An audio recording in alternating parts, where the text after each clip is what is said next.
Just don't forget to press record. That's my biggest fear. Uh, I've done it. I have it the record pressed. We are live right now, and Okay, I good. here we go. Here's the intro.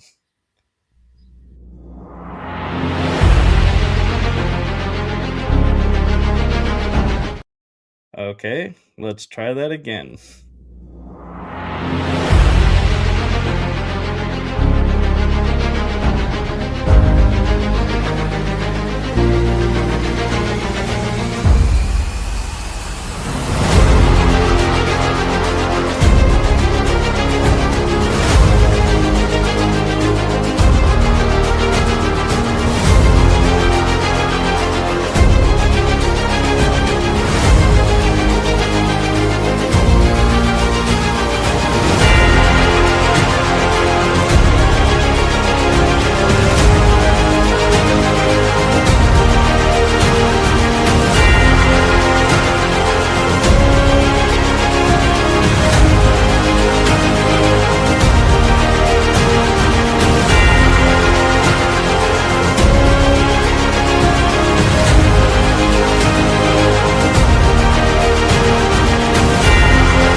Cool intro. And thank you.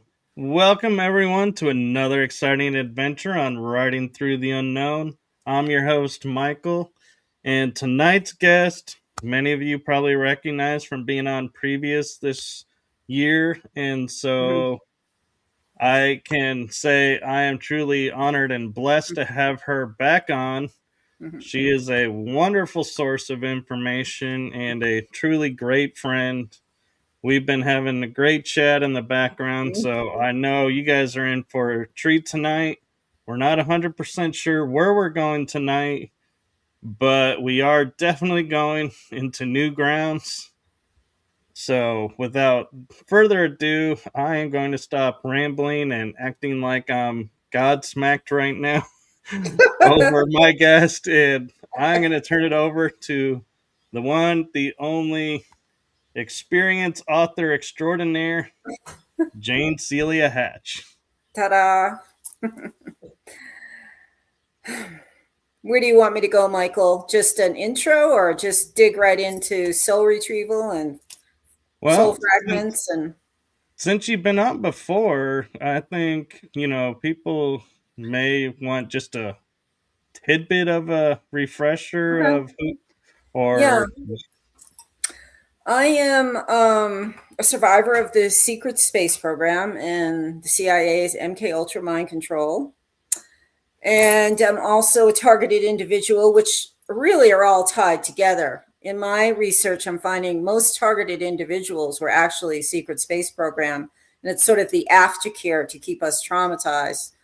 I'm a former journalist, still a journalist, a writer, and a survivor of family court, and a shamanic healer. I've been studying shamanism for at least 30 years. I think you're sort of born one, and a Reiki healer, and a mother of three, and an herbalist. So that about sums it up to a degree. And so under thank each you for one, that. hmm? Thank you for that. You're welcome. You're So very welcome. we were talking backstage about soul retrieval, and you have an interesting take on it. Mm. So I'm going to give you the floor to share what we were talking about and maybe probably even more. Yeah. Okay. So my experience with soul retrieval began in the 80s when I had gone through family court and I was feeling shattered and disassociated, not in my body. And I never went to Western medical professionals. I was always inclined towards shamanism and Reiki. And So I found this lady shaman on a mountain in Maine, and she started to work with me. And she said I had fragments all over the place from family court and from childhood. Basically, when there's trauma, a piece of you can leave, a soul fragment can leave and go someplace else in the universe that it feels safer. And that's called a soul loss. And so she returned in shamanism. They use power animals, spirit guides, and they travel into the different dimensions to bring back the soul parts. And she blows them back in, through my heart and through my chakra, my head chakra. And then because eventually you've heard of the expression, they're only half there. War veterans, PTSD, that's a lot of that is soul loss. They don't have a name for it in Western medicine. They just start medicating you, but you've actually had tremendous soul loss. A piece of your soul during trauma leaves your body and just travels. It may go back to the site of the trauma, or it can go to a place that it feels comfortable. Did you have a question yet? Well, actually, I was just thinking as you were explaining that there are times where, we get called to certain places, and I'm wondering if that is the piece that broke off in trauma now ready to return, is saying, hey, here I am. And I'm curious Yes. along those lines too, is we always feel like we have to physically step foot to reclaim our soul fragments. Mm-hmm. Is that true, or can we do it through astral plane and dream travel and retrieve them that way?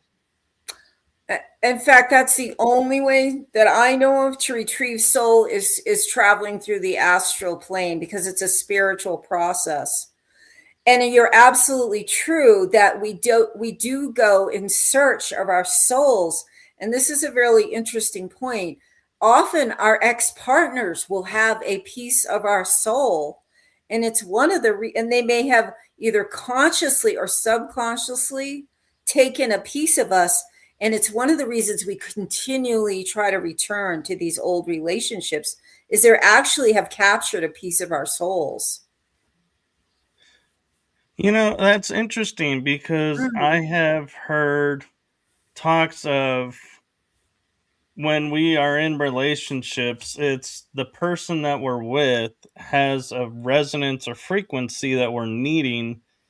And once we get it from them, if, there's more to it, then the relationship holds. But if you just get what you needed and that's all the relationship was for, that's why all of a suddenly you wake up and you're like, huh, I guess, this relationship ran its course and I don't know why I'm with this person anymore. And you start to wonder what happened. Yesterday I was all infatuated and today I'm like, eh. And so is that what you kind of, in line with what you're saying, is, you reclaim the soul fragment, so now you're done with that person? That's possible. I mean, there's many, intricacies in relationships, and reasons we're attracted and reasons where, we part. But it's possible that you could have reclaimed your soul.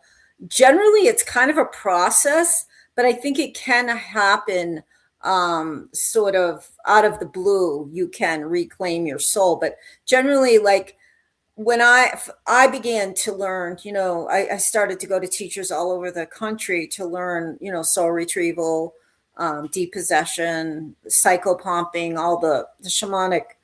And generally, when you do a soul retrieval, the shaman is sort of the hollow bone, and then you call in all your helpers and you travel with them. And generally in shamanism, it can be power animals, spirit guides, ancestors, loving and compassionate. I always say the loving and compassionate beings, because if you say just the light, there's a lot of beings that think they're the light, like Lucifer. So be very, very careful. Any ceremony you do, whether you're meditating, you're calling in love. That love on the spirit level is unquestionable. A spirit can't pretend to be love if they're not. They can pretend to be light because they think they are. And so you travel with those beings and you put out the intention. I'm on a journey to find the soul of, let's say, Michael, and to bring it back if it's in his highest and best interest. And so then you go with your spirit guides, and you journey through the web of life, and they're directing you. And then you'll see ahead, or something will direct you, and I'll see maybe little Michael is 5 years old. He's on a swing because he left his body when his mother got hit by his father. That's enough to cause soul loss. And so then I negotiate with the soul, hi, I say who I am and what my intention is. And souls right away can tell if you're malevolent or benevolent. And children usually respond really quickly to me. And I say, Michael really needs you. He needs his inner child. And then I hold out a crystal and ask him if he'll come back with me in the crystal. And, generally they do. Sometimes I give them a toy, or there's a little bit of negotiation sometimes, because they left because it was trauma. They don't necessarily want to run back and jump in that body if there's still the same situation. So sometimes I explain, it's safe now. It's okay. Michael will take care of you. And then they will often, because they want to go home. We all want to go home. They go into the crystal, and then I turn and I have an actual crystal in my hand, and in the journey I'm holding out a metaphysical one. And then we journey back, and then I blow the soul in through the heart and the head, and then drum around it. And that's generally how a soul retrieval works, which is different than soul fragments we get from torture.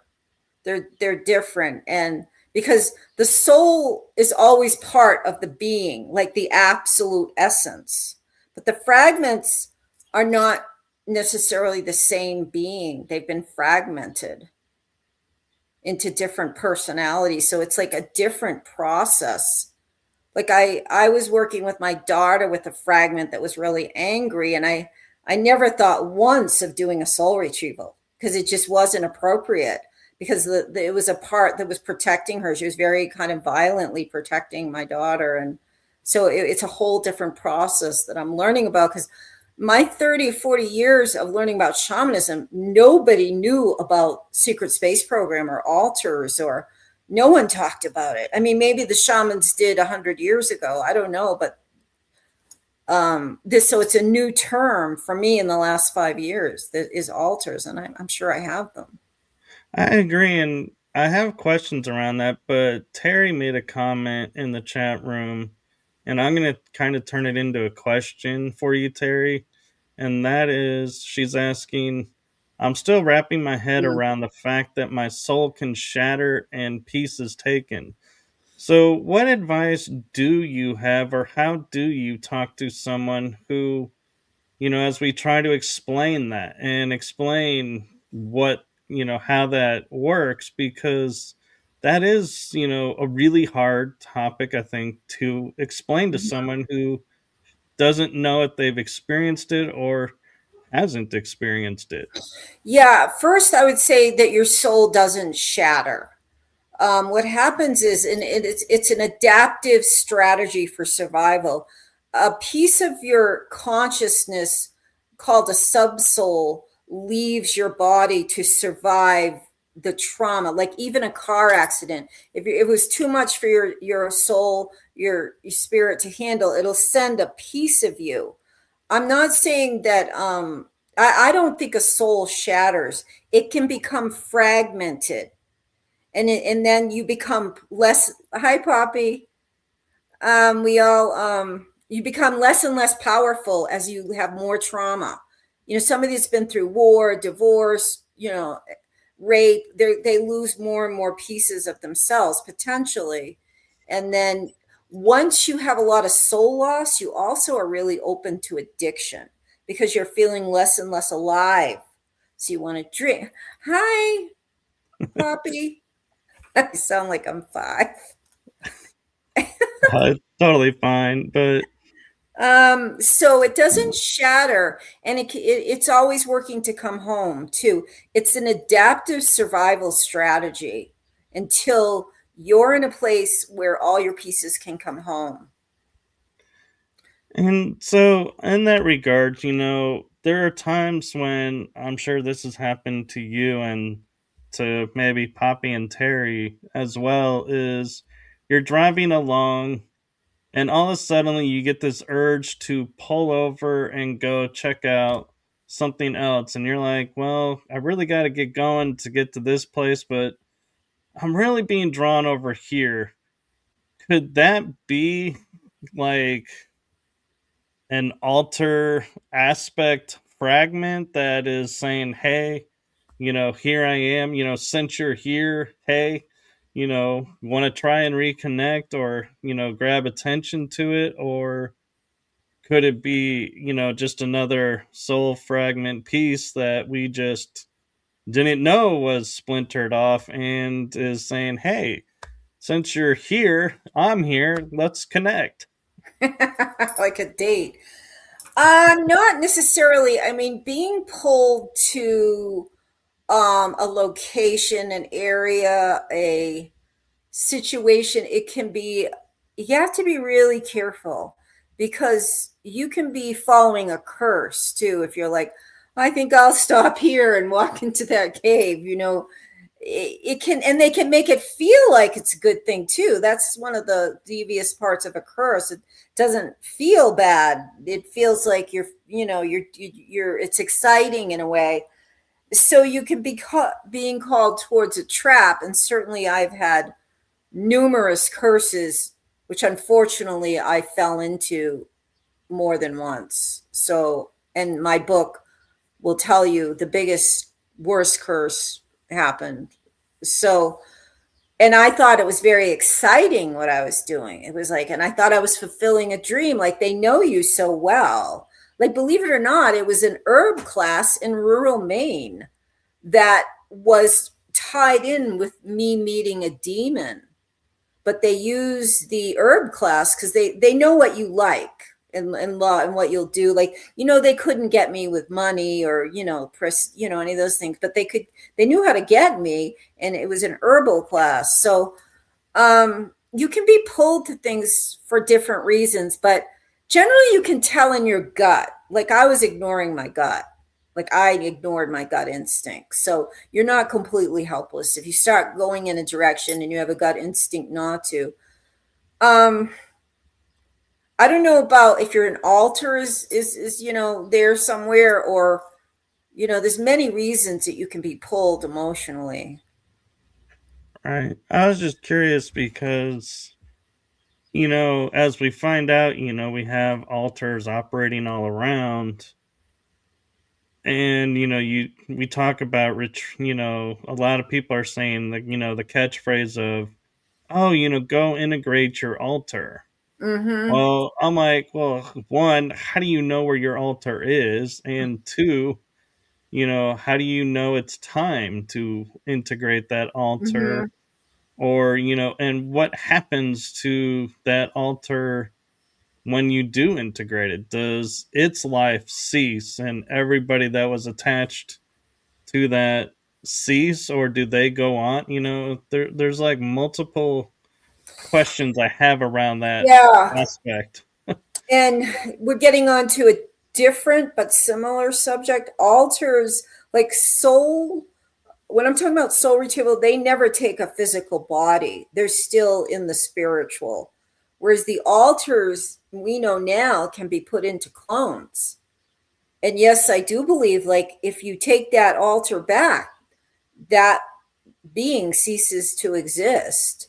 And as does their situation. And I think it's a very tricky thing if that altar is incarnate. I was able to get an altar from a cyborg, but it was at the point of death. Like it called out to me. Um, I didn't know I was in a cyborg, but I was brought to it. It like called out to me. It was like an accident in the space, and I was able to go and retrieve it. That was like a year ago. And I was shown yesterday other altars I have I'm not sure. They might actually still be out there if fully embodied. And that's different than soul retrieval, retrieving an altar. Especially if they put it in a clone, they're living a life, they're your consciousness. And, if you take that, you take the life of it's tricky. Um, it's a tricky situation. I agree. And so I wonder, it does beg the question of, do we have the right, because it is us, Yeah. to take it back, but Yeah. at the same time, do we have the right to rob it of its life? And so that's an interesting quandary. Yeah, it is. I know John Whitberg has talked about that quite a bit too, that if he took back his altar, he wasn't ready because it would end their lives. And yeah, it's tricky and it's brand new information to me, like within the last 5 years. And it's a whole different realm than the soul retrieval because the souls are not incarnate. You're bringing back yourself, and into your body, but the altars have other lives they're living. So hopefully they'll stop shattering our minds so we stop creating altars in the future and we don't have to worry about how we do this, how we reintegrate with those parts. Yeah, I just I won't tell the whole thing, but I did uh was recently very triggered by, and I don't know if he's watching or not, but somebody that was very nice to offer me storage in Maine, but it had been a place where there was hundreds of thousands of Nazi memorabilia collected, like $900,000, everything, the uniforms, everything. And he had died, but and then the wife sold it all, but it had been in the barn, and that's where my stuff was going to be. And I'm like, what's the chances of this happening to me? I mean, this has got to, and I knew I'd had Nazi and German abductors. And so I did a journey last night. I'm not going to tell like this, like because some of it involves like Hitler. So I'm not going to go into that right now. I think I actually saw from this journey that he might have been one of my programmers when I was 4. But I did see, I was buried underground. I was about 4, and I saw like about 5 altars created from that trauma. And then they showed me like there was one that became another cyborg. It looking like the super soldiers, everybody, does the AI. It looked like that, but it didn't seem like I was going to war. I saw that I was going on some mission about crystals, like mining maybe. And then another one I saw, I was a spy. She was like a honeypot spy. I was giving information to the Germans. I've been used as a like courier honeypot. I think infiltrating the Americans. I had this feeling I was safer with the Germans, as this altar felt like she was very much more attached to the Germans than the Americans. And then there was another altar that seemed like she was a navigator for them. Yeah, so I saw about 4 just recently created by, I believe it was the Nazis. And I felt like I wasn't afraid of them. It was weird. Maybe because I was under complete mind control and, and I was looking at it in remote view. I wasn't afraid of them, but I was very afraid when I heard about the memorabilia. So I think I was shown recently some milder aspects of the abduction, because I didn't feel afraid of even Hitler, who was in this recall. So anyway, that I'm touching on a huge subject with just a little bit of information, but I created many altars from being buried in this deep underground. I think it was in America. and like you're so traumatized, they created, and then they use those, the Nazis used them all for different, and so they're still out there. I think if I took them back, I don't even know if I could, unless it was the point of death, or um I don't know who's watching. I mean, should we explain how altars are created? I mean, I know Poppy knows, more than I do. I don't know what kind of audience you have right now. A lot of people would just do not need to um, be explained how altars are created. Well, if it's not going to trigger, then maybe, a brief look at it. I mean, we don't have to go into every detail, but Yeah, 'cause I feel like there's curiosity to it. And yeah, I feel like there are people who, may be a part of this, but they don't know yet. And yeah, so learning this may help, hmm, guide them to who, and what they have been a part of. yeah. Well, as briefly as I can explain it, it was a so-called science that was just about perfected in the concentration camps. You are, Poppy? Okay, that's good. I learned a lot from you too. They learned how to begin to shatter the mind of children, especially certain bloodline children, and they did that by through sexual rape, trauma, electrocution, and the extreme abuse of opposites. Like they would take soldiers, and one day they would be freezing them almost to death, and then they would bring them in and heat them to almost to death. And that was another way to create altars, is extreme opposites. So they took, and this was MKUltra mind control that they were perfecting in the concentration camps. And then at the close of the war, they brought all that information to America with Operation Paperclip, and the CIA, and the presidencies, and they all collaborated with this Nazi information to continue to abduct and to mind shatter children so that they could create these altars. It's a form of preserving your sanity, that you create altars that can handle that amount of trauma. And so it went on steroids when after Operation Paperclip. I think there was started out with, they were able to abduct 50,000 children a year. Then it went up to 100,000, and they're still abducting them. And this was agreed upon by our military and our political leaders at that time. Laura Eisenhower says it isn't her father. A lot of us think it was Eisenhower that had worked with the ETs and the Germans, but she says absolutely not.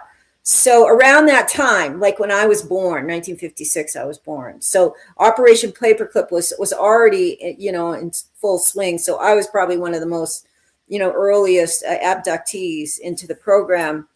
So what it does, so and then they use those altars, because you sort of become like a superhuman, to open portals. They wanted to advance the time travel.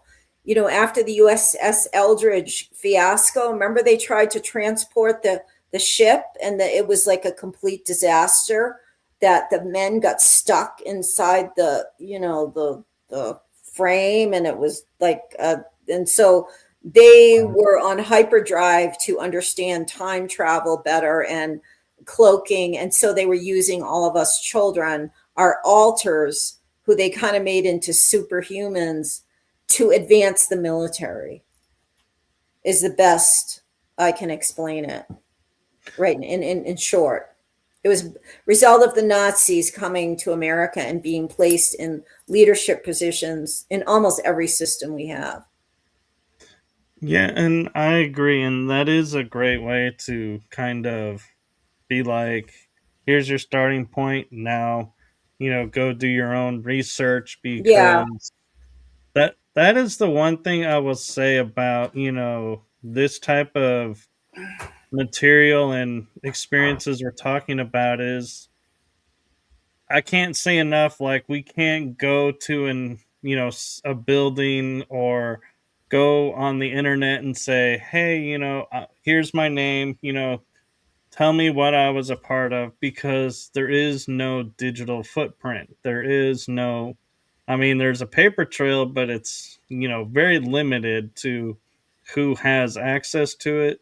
Hmm. And so it's not something we can easily, get a hold of documents to say, hey, here's the proof that I was this, this, and this, and in Yeah. this and this. And so that is where we say, you have to do your own homework, because you have to go listen to stories and experiences, find the ones that resonate to you, and, that may trigger memories to unlock. But don't just take what somebody says and say, Yeah. oh, yeah, that was me, because it may not have been. And I've talked with like Tony Rodriguez and saying, I don't know why anybody would want to claim going through what we I went know it. through, because there's no glory, there's no medals, there's no pension, there's like no benefit other than knowing this was real and that this did happen. Yeah. And generally you become targeted if you're SSP, and so you spend a life trying to navigate, a whole, chapter two of torture, whether it's directed energy weapons or gang stalking and cyber hacking. So, and you're only making in a way making yourself very vulnerable, of course, to the different systems that might want to call you crazy, or so there's no glory in it. I mean, there should be. Some of us should get medals and recognition, but I Could don't you know. imagine our service jackets operating on this planet, this planet, this Yeah, planet, this colony here, off, off world service, space, on ship, off ship. It's like, man, I don't think they would have enough medals or ribbons to go through everything that we've gone through. Because one thing that people, it's going to be, I think, in all honesty, the hardest thing I feel like of our stories that other people will hear, is that they have the technology of, if we get injured to the point like I lose an arm, Hmm. they will regenerate that arm and Hmm. I am back in service. They're, missing limbs doesn't get you out. Having your body blown up by something, they'll put you back in and they'll get you a new body. And so it's like this technology they utilize, and that to me is when that comes public, that they have that ability. Everybody that's on this planet that's like, wait, you mean I don't have to have this missing limb, or I can be restored to what I was beforehand, and you've been denying that to me, Hmm. is going to be, to me, the biggest outrage. What do Yeah, you think? I think about that all the time. Teeth, everything can be regenerated. They're making us live like the era of Flintstones. We are so, like, there's so much capability. They just make us suffer down there. They have all the technology to restore us. They could even restore youth. Anything. In a med bed, or they can restore you, and they're just hiding it all. Yes, Poppy. Yeah. Yes, and so there actually is some questions, and I'm going to get to those now. I just wanted to clarify that little aspect before asking Mhm. these. And Poppy is actually asking, don't we lose energy to those altars that got split off into other beings? That's a really good question.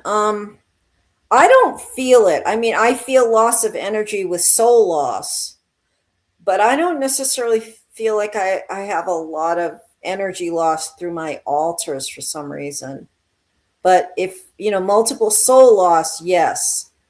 you're practically crawling if you've lost too much of your soul. But that's a really good question.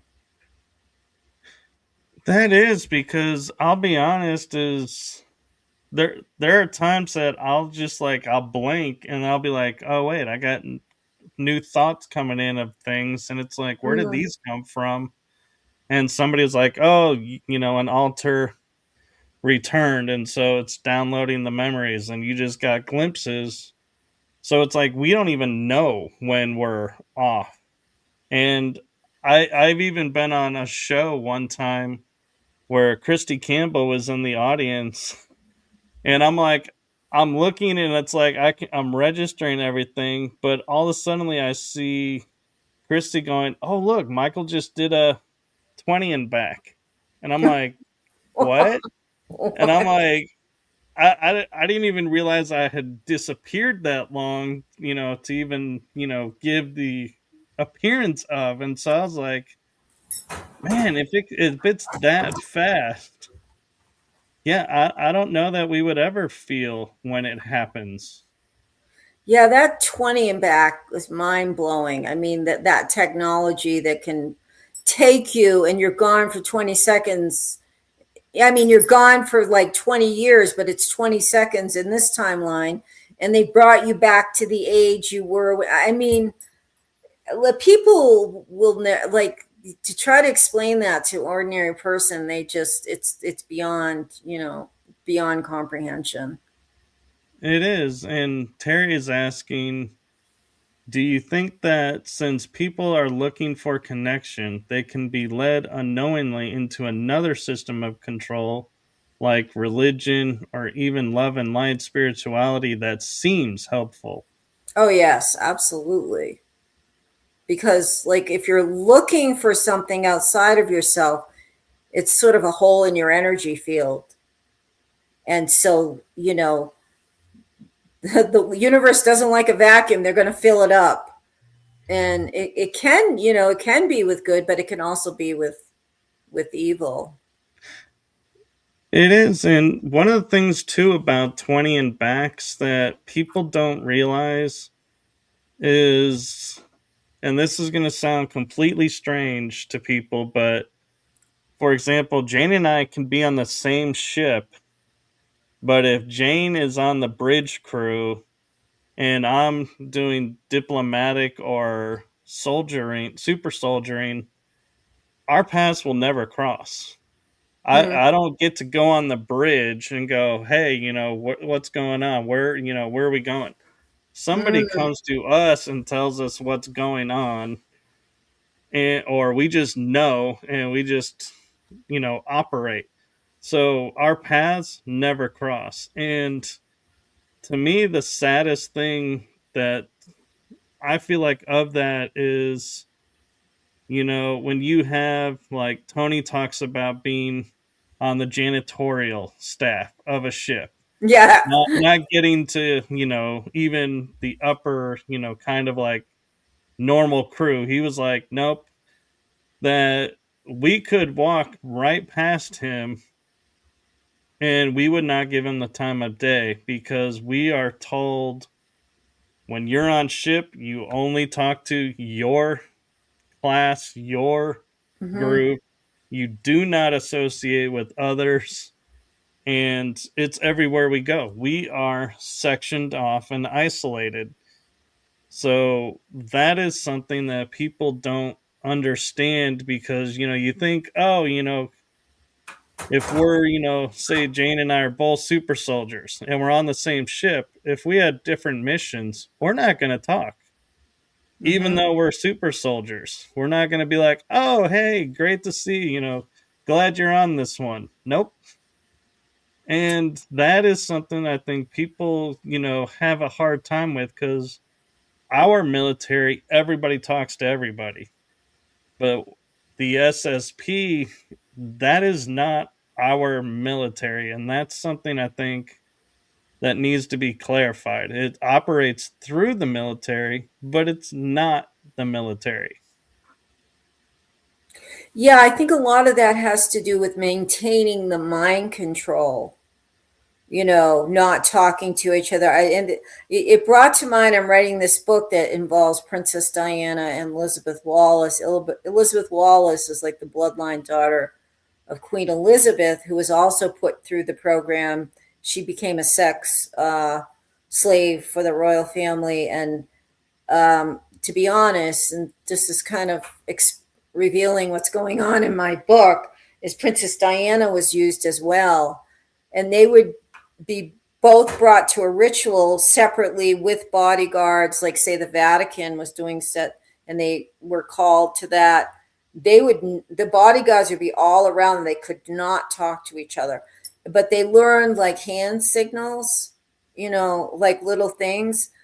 And part of that is once we start to share our knowledge and our memories and just our love, I think it threatens mind control. It starts to threaten the mind control. I agree, because once we, if I have a feeling like, oh, I've operated in space, I can easily be manipulated on my own to say, oh, that's because I've seen it on TV. That, Yeah. I'm just imagining, what it's like, on this TV show. And I'll just let it go. But if like you came up and I Yeah. watch you and you say, hey, I operated in space, and I'm like, wait a minute, she has a similar experience that I have. She didn't watch the shows that I watched. Wait, maybe there's something to this, and it triggers and it breaks the memory control, I think. Yeah, and we have, we all have a spark of God in us, and we can see that in each other. And then, I don't think they like that either. And there's love or camaraderie or something that can break the spell slowly. I'm sure it wouldn't be one conversation. I remember Penny Bradley saying for 20 years she went from the deck to her room. Like there was one like smelly alien next to her who was her co-pilot. Like, do you remember that story? Yeah, Like, I yeah, remember that. yeah. I don't know what it was. It was she had a co-pilot that was like an alien that really smelled really badly, but like they were in the same level, and so they had to. Maybe they shared an area, but like all she could do was go from the deck to her room. I don't know if she did that for 20 years, but total isolation. Yeah. I mean, I And guess you ate together, but I don't even know if you talked. yeah, and I mean, I feel kind of bad a little bit because I have a friend, and I don't know if you know her, Sophie, who is really trying to connect with people who were stationed at the same place as her to help remember things. And I'm like, and she'll always ask me, do you remember now? Do you remember me? And I'm like, well, I remember being on that station that you're talking about, Yeah. but I don't remember you. And it's because different class of group on the ship or station, so to speak.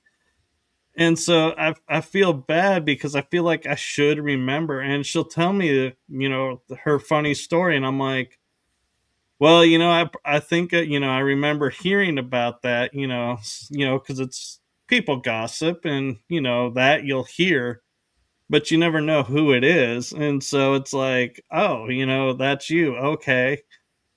But again, it kind of sucks the way they compartmentalized us, that I can't go and say to her, oh, yeah, I was on this deck, and we were doing this. And, did you ever make it up to this deck? It's like, I know for a fact that I don't remember her. Yeah. She's not going to remember me. And so nothing I say will make sense to her because she was probably in a different level. And so that's the frustrating part that they Yeah. make for us. Um, And I was just thinking about John Whitberg's book, Periwinkle Eyes, and on their missions, they were very interactive. I don't know if you've read any of his books. It's a series about one of his altars. What was his name? Anyway, yeah, they the interact a Periwinkle Man. lot. Yeah, the man with the periwinkle eyes is one of his altars, and their missions on Mars. I mean, all over the place for Eneman. They seemed like there was a lot of interaction. So I don't know how, if it was just on ship you didn't interact, and once you got onto a planet or on a mission and you had to work as a team, maybe that was it. If you had to work as a team to accomplish something, of course you're going to have to interact. Maybe that was the difference. I think so, because JP, he, is always talking about, being with different groups of people, and, they all kind of somewhat talked, but didn't really talk. And so it's kind of like he's like an in between John and us kind of deal. And I think it has to do with who taps you.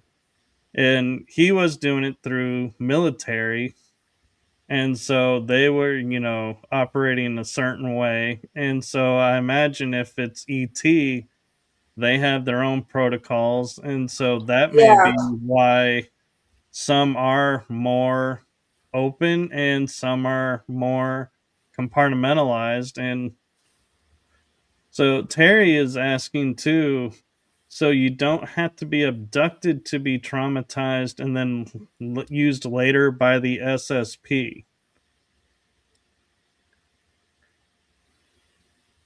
So You you know, don't. and that's the reason I asked this is because the term abduction has so many different meanings now, Yeah.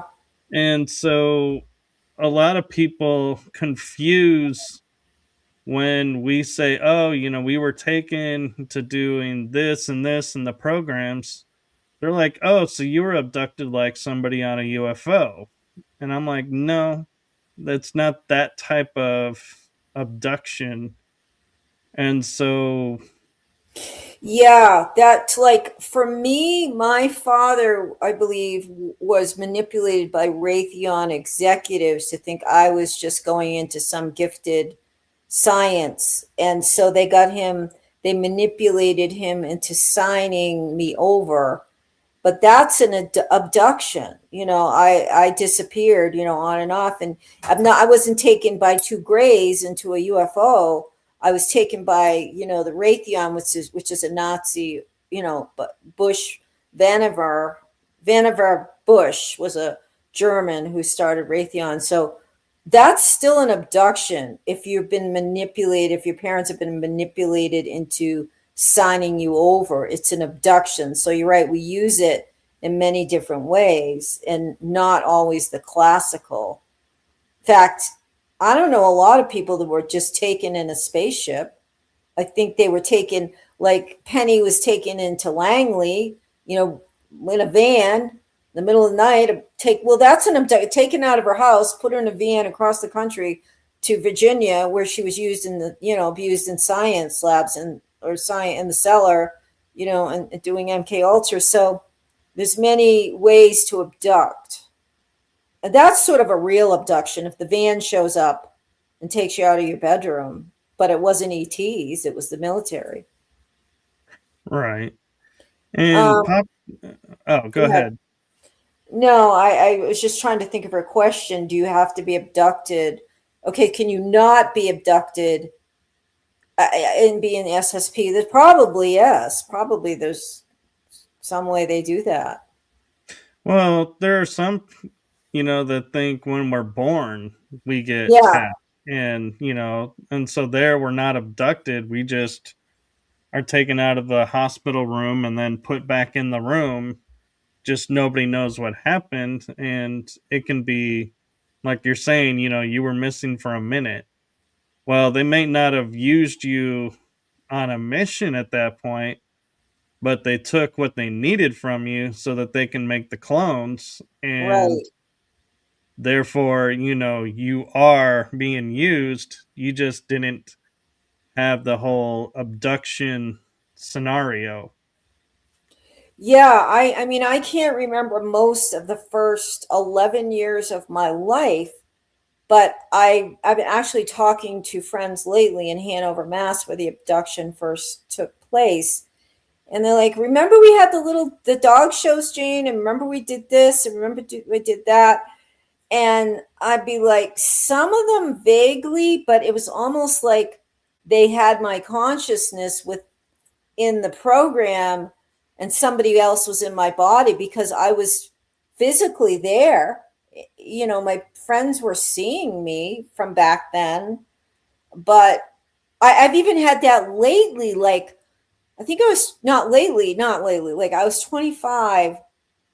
This is just I don't know what this means, but I was like with a boyfriend on a beach in Maine, and apparently this wild horse came up, and I got on it and rode away. And he asked me like a year ago, "Do you remember? Don't you remember that, Jane?" I'm like, "No, I have no memory." So it's almost like they didn't take me, but maybe they erase good memories too, just so you always have bad memories. Like that would be like the coolest memory. Who would forget that? Like a horse runs up to you on a beach and you get on the horse and run away, like especially since I love horses. So it's almost like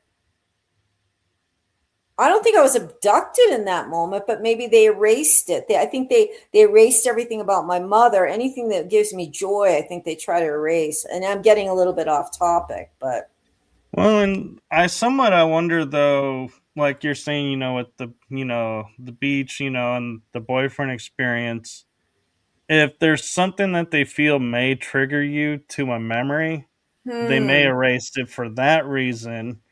And it's not because it brings you joy, in my opinion. It's because it could trigger, like you may have operated that near there or there. And so they're like, oh, if she remembers this, she'll remember this, and we can't have that.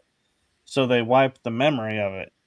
And they try to wipe memories of everything that could be a clue, because it would explain why, like, one day we can be doing something and the next day we're like, I have no idea what I did yesterday. It's, and and I'm not talking about like being like in your 60s, 70s, 80s, dementia, kicking in. I'm no, talking it's like different. teenagers, young adults, adults. And it's like all of a suddenly it's like you have perfect recall of an entire week, but one day. Hmm. Well, I don't think that one day you were operating all day. And so they're like, nope, we're wiping it. I think where you were operating, there's an area so well that they're going to be like, wait a minute, this all is going to trigger him. So we got to wipe it all. Just my feeling. Hmm.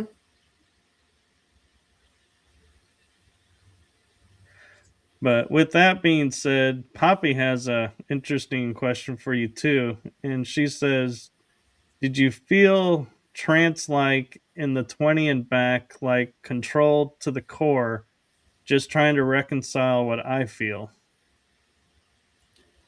I haven't yet explored my 20 and back. If I've had it, I think I have, but I haven't recalled that exact. It's probably what happened. You know, all that time for the first 10 years of my life, I have no memories of my childhood. That was probably it. But I can't say that I can totally understand what, that question. Yeah. And Poppy is saying a cover story, perhaps, to cover what really happened. Yeah. Yeah. And Terry is saying memory erase makes sense. I have big chunks of childhood gone. Many siblings and I remember things very differently. I have that Yeah. as well. Me And too. I have a question that I have a dear friend that always likes to ask me about handlers, and I, can only share so much of what I recall and everything. And I wonder if at times, we say like family members can become handlers. Hmm. Well, I had an experience that was odd with one family member, and so I wonder if a handler was put in to my family member, then they used her, and then took the handler out and she went on with her life.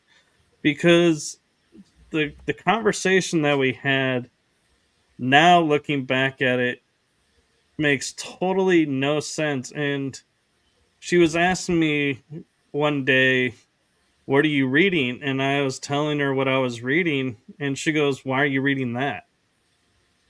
And it was like, and I'm like, "What?" And it's like, "What do you mean? Why am I reading that?" And so to me, it seems like a strange conversation, because to set the story straight is, this is the first time to see this family member in like 10, 20 years. And this is the conversation that we had. Why are you reading that? And I was thinking, the cover story, made sense at the time. I was like, well, she's obviously is like, well, that doesn't seem like something, I'm interested in. So why are you, kind of attitude. But now I look at going, could that have been a handler moment where they're trying to get you to be like, you don't need this, so stop looking into this? Yeah, it sounds like a handler moment, especially since it stuck with you so long. There was just something about that moment that stood out. It Yeah, wasn't, a normal, it just felt like control, like someone had been controlling you and you were out of control. Like yeah, reading that book, like you're out of control. right. Oh, And wow. and Yeah, so I used to see a reptilian overlay. Yeah, that's really interesting. Unknowingly handling each other. Well, we do have influence over each other. We definitely affect each other. The yeah, handlers specifically in a negative way. yeah, but I mean, it would kind of make sense because, like, I don't have, the ability of saying I see the same vehicles all the time, or I see this all the time and I know they're watching me, Yeah. but I can feel, being watched. There's a lot of times I'll be walking and I'll just be like, I start looking around because I'm like, someone's watching me. And that's an odd feeling to get, even in your own home, Mm-hmm. when you're the only one there going, someone's watching me. Where, what's going on? But nothing is out of the ordinary that a handler can be dropped in to someone, borrowed, and then pop out. Kind of like, a way of describing it would be like the agents in the Matrix movies, Yeah. where you're doing your thing and all of a sudden you're an agent, and then they're like, nope, now you're back to your old self. I was talking to someone on Facebook. She was saying they literally drop in like through portals, like into her life, in and out.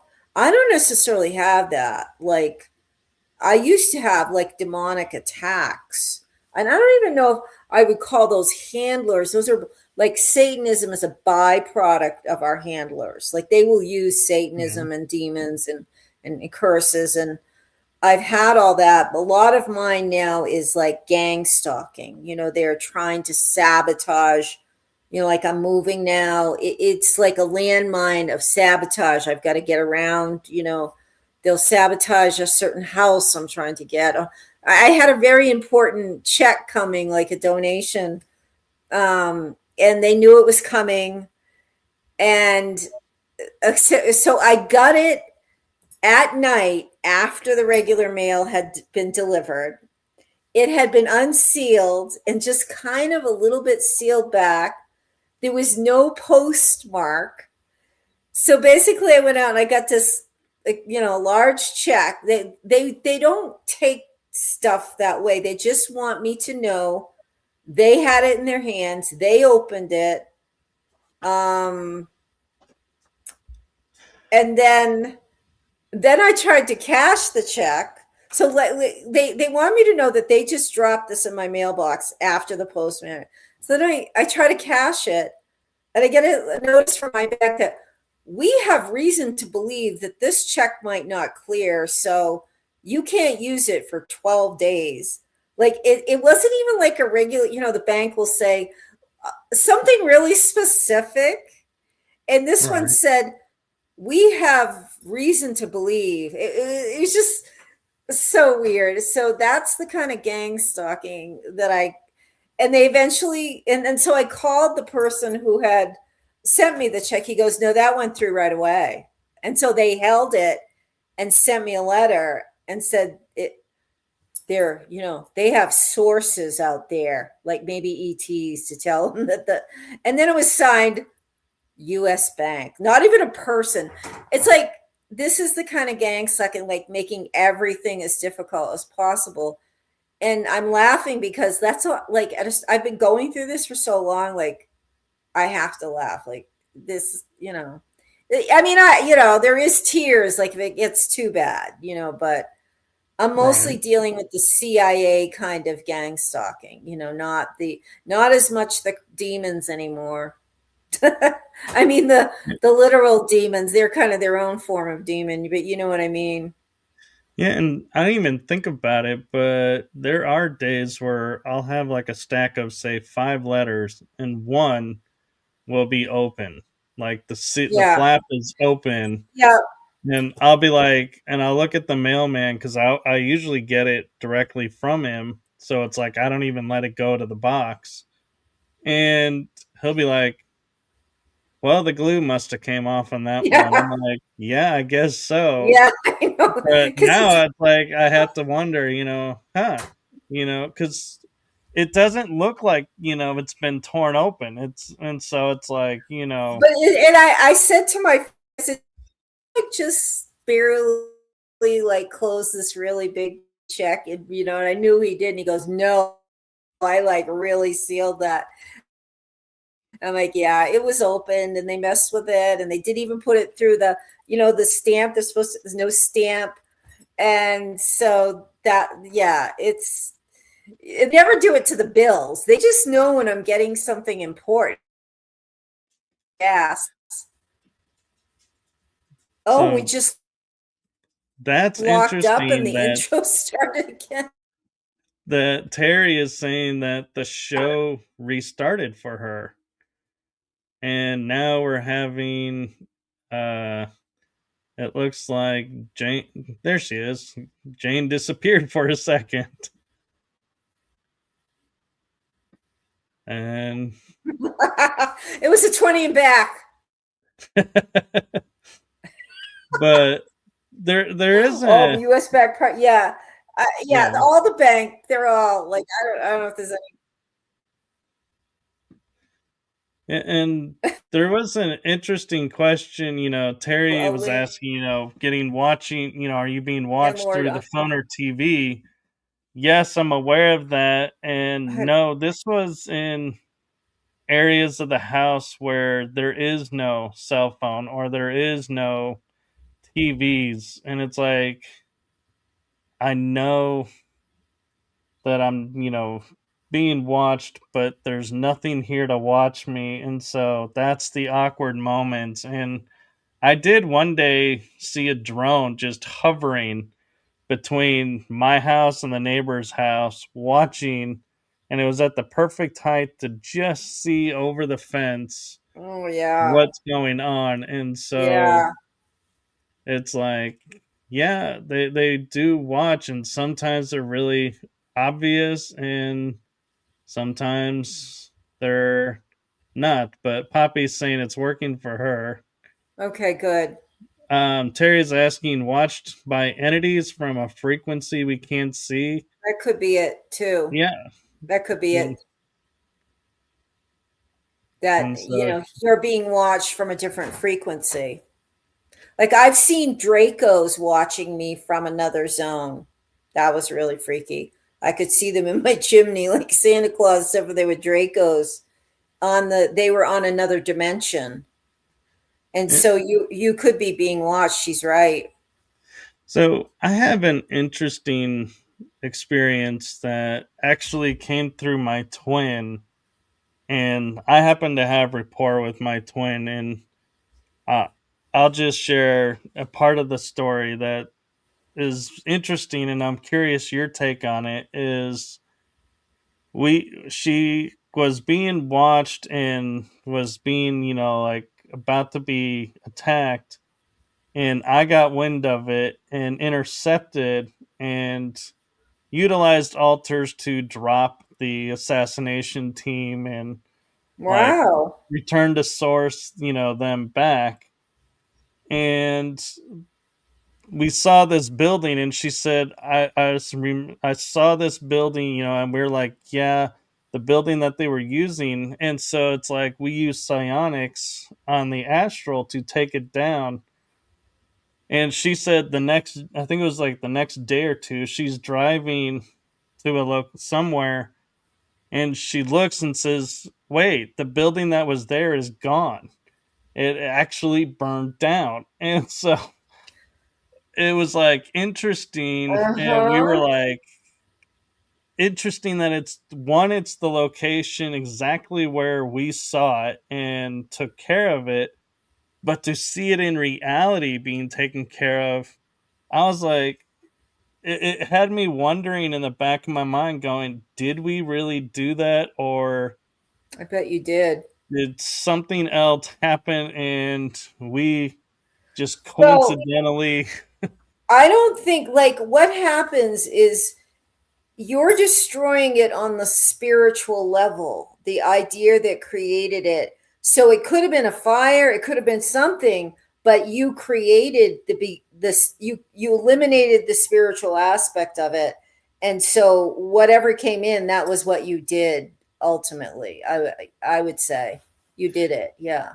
Yeah, and Christy, she's seen me enter like in my wolf, or not wolf, but lion altar.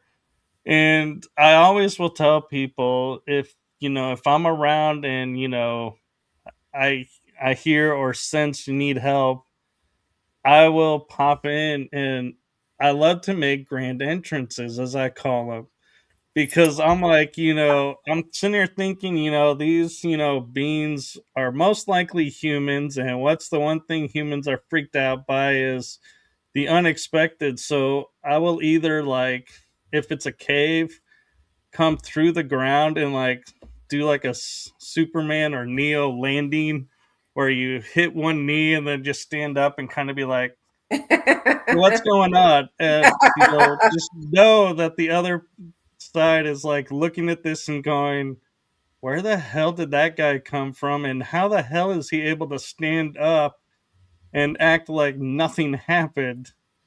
And then I'll turn and I'll look at him, and, I'll use psionics to do what I need to do to help. Or the other one that I like to do is, if like I see a group of like soldiers are charging, and I'm like, well, I don't have time to go through the ground. I'll just appear right in front of the running soldiers and put my hand out and be like, bye bye, Have you and done that? yeah, and psionically remove them to Wow. another dimension. You've And I'm done it like, on the earth now in this body? Or do you no, use well, the I've done it on altar? astral, What's that? and I've done it in altar form on the astral, not in Okay, the yeah. physical. Okay. But I love making like those It's kind very of, powerful. It's yeah, very, because as above, so below. Like you saw what happened to that building. yeah, There's but a chapter in my book about where I do that to rescue my children. I like burn a house down, like tear a house down, tear apart, and it happened the next night. Like I did it on the astral first, and then it happened on the next day on the real. So we you can know, do it.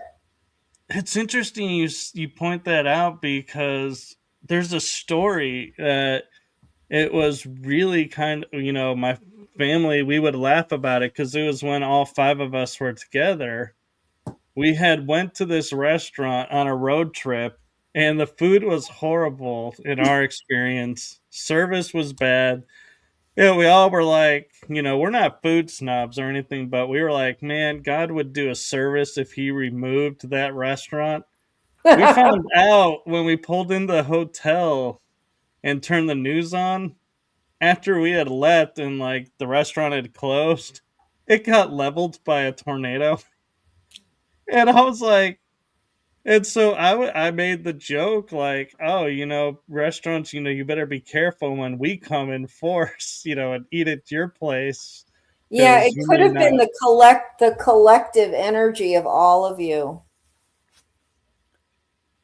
Yeah, I want but to learn that. Yeah. yeah, I just, I feel like, a lot of things that we do and operate now that we are aware of each other. We don't have to operate alone now. I know it. We But have so much power together. It's just we're there such is, lone wolves. We just don't. We're just too scared of people or something.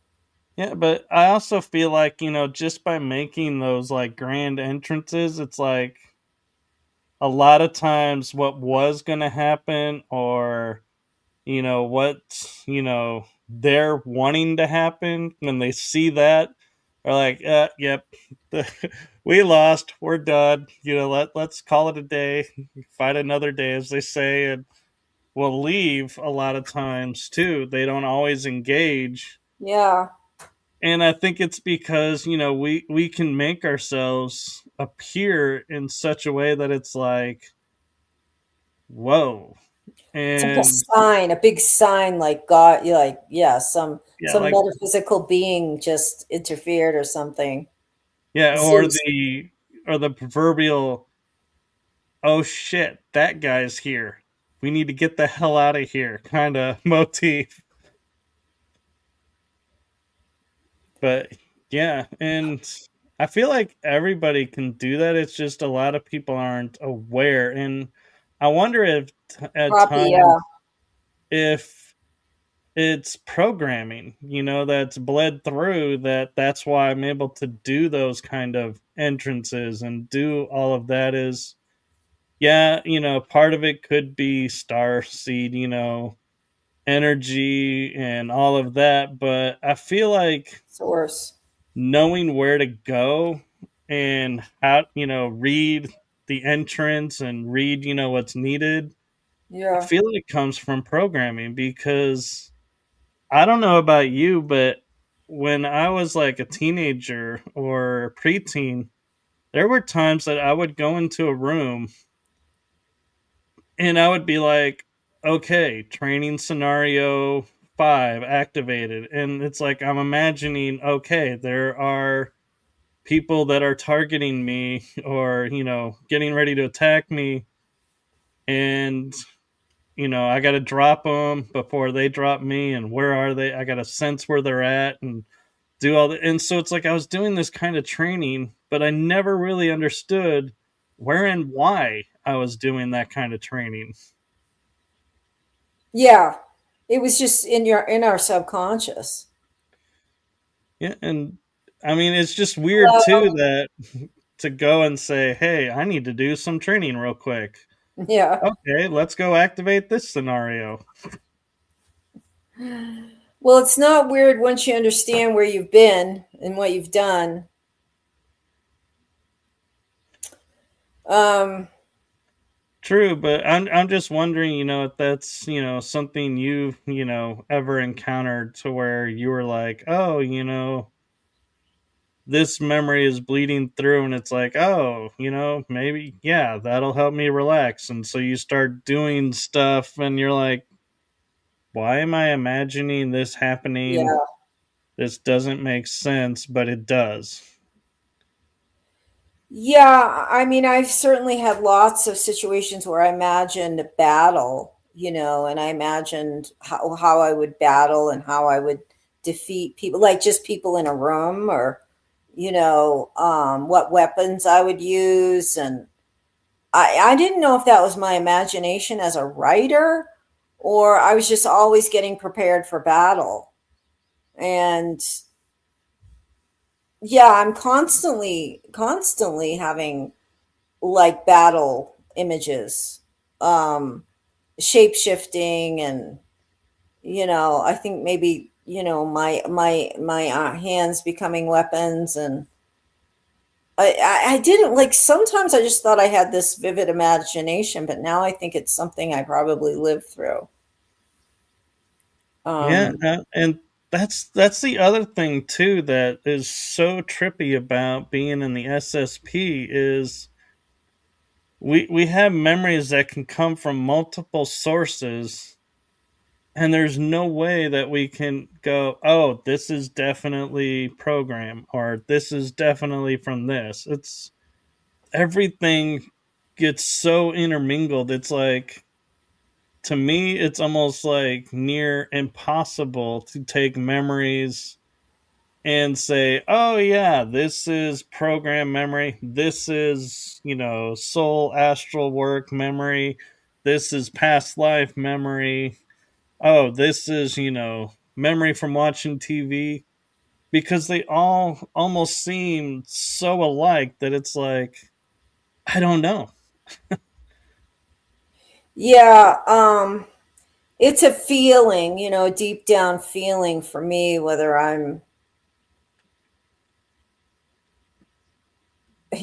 oftentimes when I'm disassociating, it's programming. Like, I don't want to do, I'll be in a situation and I'm suddenly not there. I'm leaving it, mentally. I know that's programming. Um, I do think I know my core self though. I feel like I know my soul essence. Um, I do have like some pretty violent thoughts, and I think that comes from SSP. Yeah. Um, I think for me, it's I don't I don't want to claim something and then find out it's wrong and then be yeah, like lose all credibility. So I'll be like extra yeah, like hard on my memories to going. No, yeah, I'm not claiming this memory because yeah. I don't want to be wrong about it.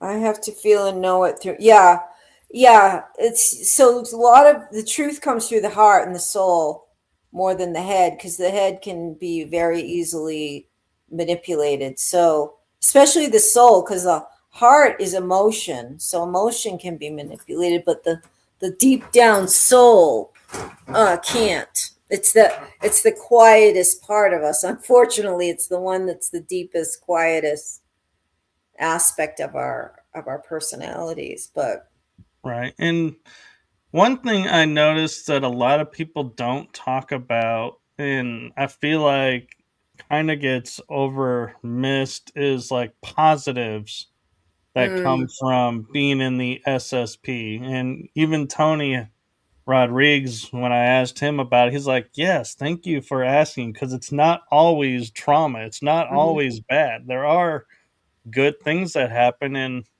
an example that I'll share with everyone is, going to the gym now. There are times where I will be pushing weights and I'm like, God, this is like too much pressure on my body. I can just feel it. And I'll go, wait a minute. I did zero G training and I will put my body into the energy of zero G. And I was like, I can Oh yeah. do some more of the exercises and get the, number of reps that they're wanting. And I don't know that many people could probably understand how to do that safely. But that's one positive that I've noticed is, Mm. you have that, the body has that memory and can activate that memory. So I'm curious with you, Jane, are there any positives that you Yeah, think of?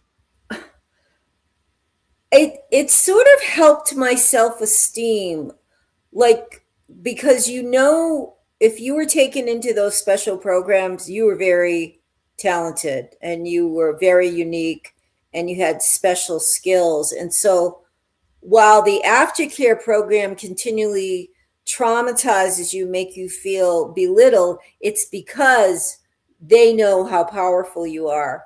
So recognizing I was SSP really enhanced my self-esteem. I started to feel special. I started not better than, but just like, okay, maybe I'm not this terrible person I think I am, and powerless. And no, they took me because I had power. So it helped to like reaffirm my soul essence. Like that's what they were after because it was unique and powerful. So in that sense, it's enhanced my self respect, that I, got chosen for some of these roles, even though, I don't think I want to be a spy in my normal reality or a honeypot or anything like that. I did telepathically operate UFOs, and I was used as a navigator, so I had a lot of skill.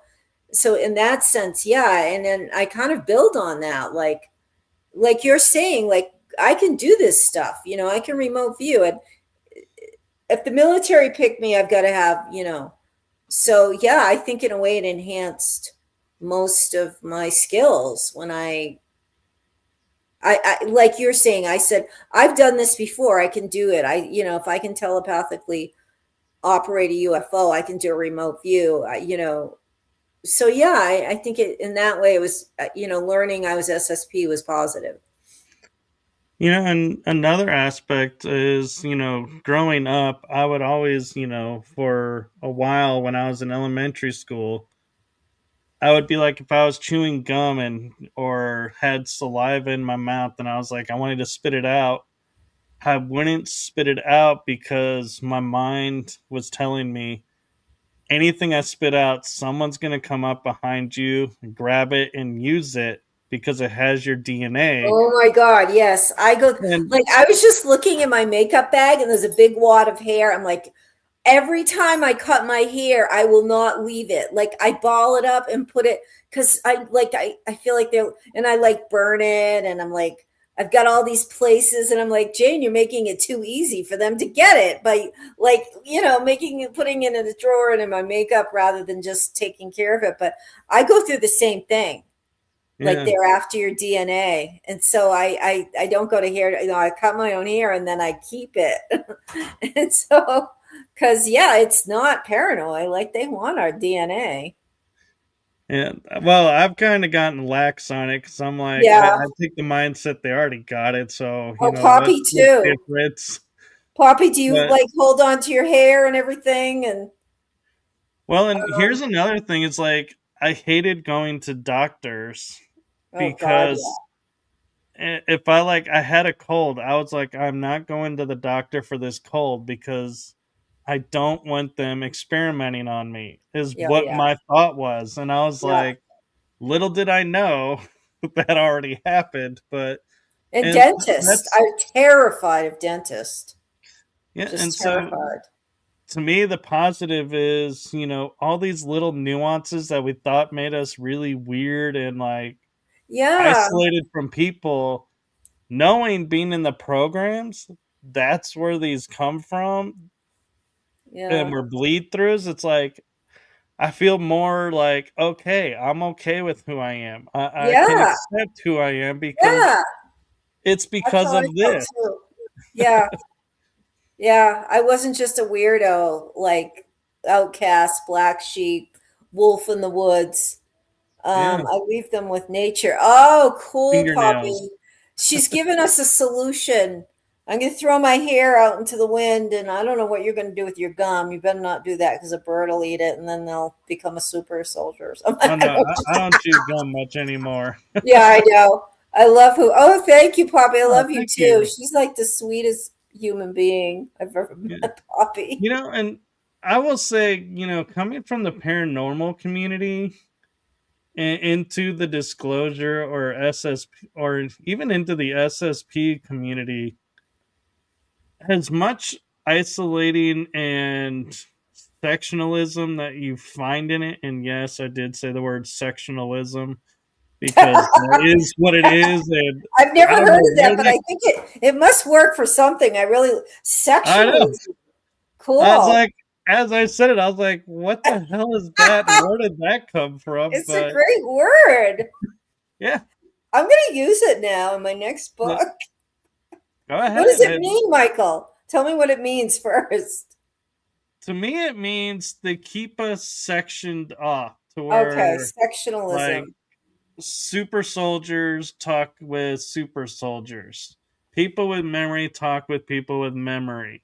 Yeah, People who, don't have memory or can't, connect with this or that are kind of isolated out. that's kind of Yeah. true. Like I'm not in the inner clique. I'm on the outer clique.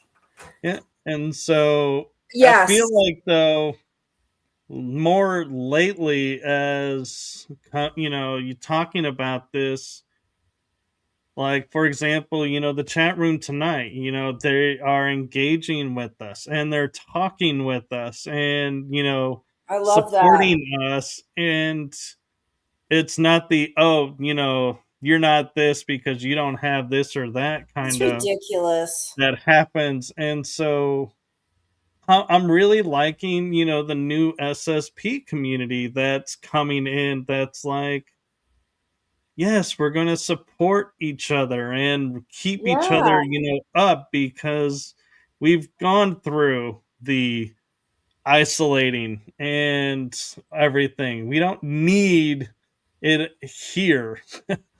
And so, yeah, that's true too. I mean, there's an element of that with me too. It's like, oh, what the F? yeah, I like take, bring it on. You know what I mean?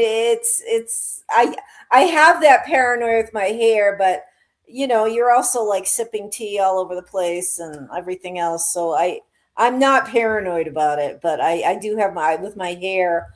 I like ball, like a little, yeah. So I get it, wizard. Yeah, well, in and fact, yeah, I like got this thing with Christy was telling me that the Pleiadians, if you offer them some of their DNA, they'll give you shots of upgrade DNA of theirs. So I think I've been doing that too. So I like offering my DNA in exchange for some of theirs.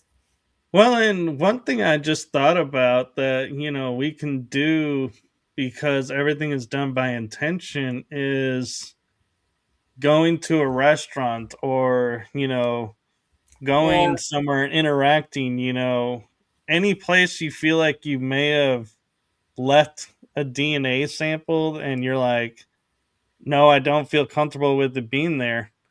What if we took and visualized that sample and like torching it and burn it yeah, up or soak yeah, it in water? And it's like, yeah, oh, this is no longer viable. yeah. So when they go and I gotta use say it, one more thing. I'm so glad we brought this up because I was feeling like really paranoid. I had a yard sale lately, and I went through everything that I thought might have my DNA in it, and I took it out of the yard sale, like a sweater. Like, oh, I wore this constantly. I can't put that in. And I'm about to sell a couch. This like has pillows on it that I constantly have my head on. Like, I was thinking about like getting a spray ball and spraying it with bleach on the pillows. So it's yeah, like I felt like saying to like on my yard sale thing, on Marketplace, and just for so my gang stalkers know, there's nothing in the yard sale with my DNA on it, so don't get excited. So I'm man. glad we brought it up. I thought I was the only one that did that. No, I am very cautious of it too, and I even get wary about like donating clothes, because I'm like, I It's will wash it and then I'm like, okay, now I can donate it, feeling a little bit better, but it's like, yeah, yeah, there's me still too. that. That's so interesting. I just didn't know anybody else did that. Yeah. Yeah, Yep. and I know we're getting close to the hour and a half mark, Yeah. but Yeah. I was curious about one question for you, because I feel like your knowledge and background, and Wizard Wickus, you can chime in about this too, that I've wondered is, so like I'm SSP, Hmm. and if I donate like a kidney or, donate blood, does the person who receives that have access to the SSP part of life, or does it become nullified once it leaves the body and all traces erased? I would think that that person would take on some of your qualities. I know that happens with organ transplants. like if you have someone's kidney or something, you start to have their memories. And we don't want to get into organs right now, but I would say that they would take on some of your quality. I can't stand blood transfusion, any of that. I don't donate. I hope to God I never have to get it. But I know with kidneys, yeah, the memories in your cells. Yes, you can. Yeah. So if you get somebody's kidney, you can start having their memories. So I would say the same. I don't know if they'll get your SSP skills, but they're going to get some part of you. So Because weird how we get all this blood stuff going on. I know, and I'll leave you with this one interesting fact: is my blood type does not exist on any records. I don't think mine does either. I don't even know what it is. I don't either, and You don't what know yours either? I Okay. I I'm had not a the only one. surgery. I had a surgery a few years ago, and I called up and I said to the surgeons, I was like, "Hey, it doesn't say what my blood type was. Can you tell me?" They And she won't tell you. goes, "Oh, we looked through all the notes and we never wrote it down. We never documented it." And I was like, that to me was suspicious. Very, very. They know. They just don't want us to know. Years ago, I used to do just doing my favorite name being a rare blood type. Yeah, they don't want us Yeah. to know what our blood type is. So weird. You can't, you have to get like a doctor to sign for the blood. They'll give you all kinds of blood tests if you want, because they want to get you on prescription drugs. Hopefully you'll have high cholesterol and high every. But if you ask for your blood type, oh no, no, no, no, no, we can't do that. Nope. You have to like spend $500 and go, no, you can't have your blood type. Yeah. I actually had blood work done and I took it to my chiropractor who's a retired doctor, a medical doctor, and has another, colorful history of his past. But that aside, he knows me enough that he's like, your blood work is perfect. He's like, no, he tries to get blood work like I have and can't get it. And no, he's never seen anyone with like such great blood work. What does And that mean, great blood? Like you're like free of every negative thing? like, Is that what it means? yeah, Oh, like all the perfect signs of everything. being like, Perfect, perfect everything. like being overweight, he's like, this should be high, but in you it's not. And Huh. this should be low, but your everything on you is right where it needs to be. And so the last time I was with him, I said, I want to test. And he tested my body and it goes, is the blood work perfect because of my work with the SSP? And the body goes, yes. And so That I was like, is so interesting. yeah. And so I was like, well, I guess as long as I'm of use to them, they're going to keep me in tip top shape. That is so interesting. Yeah, that's the doctors don't like that though because they want you to have high cholesterol and high blood pressure. They Yeah. like can't wait to get those blood results. I remember my last doctor I went to like 2 years ago. Like he got the blood work back, and I could tell he was so disappointed I didn't have high cholesterol. I could like his tone was because he wanted to get me on statins, and I was just like, oh no, what the hell am I doing here? So weird. Yeah. Had DNA added a couple times in vitro from some. Okay, I don't know what Yeah. that's like. Yeah. And well, I think, we are a little bit over the hour and a half Yeah, mark. okay. And so I feel like, we could keep going, but that's the joys of being podcast host is, we can have you back again and continue on and talk more about this on another episode. And I have to say, as always, Jane, it is fascinating talking with you. And I learned so much Oh, from good. you as well. And I love the conversation where it Yeah, goes through. it was so much fun, and I was so happy to hear about your chewing gum because then I realized I wasn't alone in my DNA. My Right. DNA, what was it, confiscating or whatever you want to call it. Thank you, Poppy, for being here. You're so sweet. Yes. Thank you Everyone to else. everybody. And again, I'm going to share this message with you, Jane. I know I probably did it on the first episode, but it's still true today. And that is from my heart and the heart of my shows to you. Thank you for what you're doing for humanity. It's seen, felt, heard, and so appreciated, you being you. Thank you so much, Michael. That was the sweetest thing.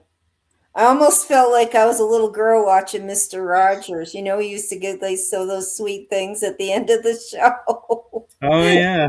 You know, Mr. As the Thank you. train came rolling in. Yeah, you need the train in the background. Thank you. That was very, very sweet. Thank you so much. We need that. All right. Bye, guys. Love you, Yes, Poppy, and everyone. yes, and normally I would give you a chance to share, where to get your book and everything, but I will say, there's a little bit of work being done around that with Jane and her book, so Yeah. we're gonna hold off until we get that figured Yeah, out and I think before. everybody that's watching has already subscribed to my YouTube and Substack. But that would be great too. If you haven't subscribed to my YouTube channel, it's Explore the Unknown with Jane Celia Hatch. Thank you, everybody. Yes, and I love your intro. I have a new intro too, so you guys will have to check it out. It's not as it's maybe not quite as cool as Michael's, but it's pretty cool. well, in defense, mine is cool because it comes from my cousin, and he has no idea about what we talk about. I just tell him, like, Yeah.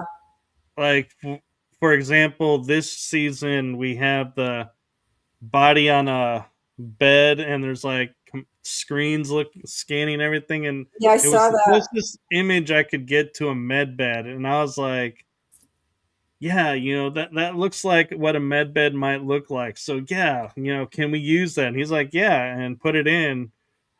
But I don't think he really knows what that means and what that is. And so it's Yeah. really cool how he puts that all together and is like, wow. So Yeah, I have a young girl in England. She's a targeted individual, and she did my intro, and she pretty much knows everything about it, but I'm very techno unsavvy, so I was really grateful for her help. well, then I say we all need to go and check out Jane's, latest shows and her keep up with the new shows and Thank you. comment about the intro and Yeah. Okay. Good night. so good night everyone, have blessings to you all, Yeah, and we'll see you all in the next episode. And again, thank you so much for coming on, Jane. you're welcome. It was so much fun. Thank you. How do I get And off? I'm so tired. How do I turn it off? there's a little red button or orange button with an arrow pointing away Okay. from. All right. All right, Good night. good night everyone.